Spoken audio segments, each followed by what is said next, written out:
नमस्कार. आज आम्ही नाशिकमध्ये आहे. नाशिकच्या लोकप्रिय आमदार फरांदे मॅडम आज ह्या ननावरे कुटुंबियांच्या दुःखामध्ये सहभागी झालेल्या आहेत. मॅडम तुम्ही आज ह्या प्रकाश पॅन्थर ननावरे साहेब यांच्या निधनाने त्यांच्या कुटुंबाचं सांत्वन करायला आलात.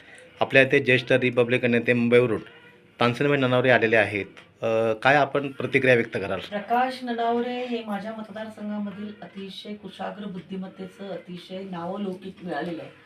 आणि आंबेडकर चळवळ असेल, दलित पॅंथरची चळवळ असेल, दलित पॅंथर संघटनेचे ते संस्थापक सदस्य होते. आणि अतिशय कुशाग्र बुद्धिमत्ता असलेले आमचे प्रकाश भाऊ ह्यांनी मराठवाडा नामांतराच्या विद्यापीठाच्या विषयामध्ये त्यांची जी चळवळ चालवली त्याच्यामध्ये सगळं मार्गदर्शन करण्याचं काम जे आहे हे प्रकाश भाऊ ननावरेंनी केलं. महाराष्ट्र मुक्ती संग्रामची चळवळ जी आहे, गोवा मुक्ती संग्रामची चळवळ आहे, ह्या सगळ्या चळवळीमध्ये त्यांचं खूप मोठं योगदान आहे.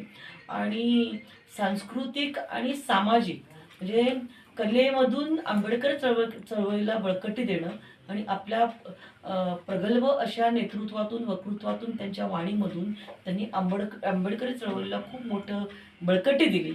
आणि एक समाजामधला असा एक कलावंत म्हणजे समाजसेवक आणि ज्यांनी आंबेडकर चळवळीला योगदान दिलेलं आहे असं एक मोठा नेता आज आपल्यातून हरपलेला आहे. महाराष्ट्रामध्ये त्यांच्या जाण्याने एक मोठी पोकळी निर्माण झालेली आहे.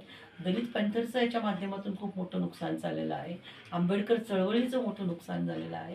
मी त्यांच्या आत्म्यास सद्गती लाभो अशी मॅडम एक परमेश्वराच्या चरणी ह्यांच्या ननावरे साहेब यांच्या बाबतीत की रामलीला एक सादर करण्याची वेगळी कलात्मक होती की ज्यांनी अख्खं नाशिक आणि अख्खा महाराष्ट्राला एक वेगळी ओळख निर्माण केली.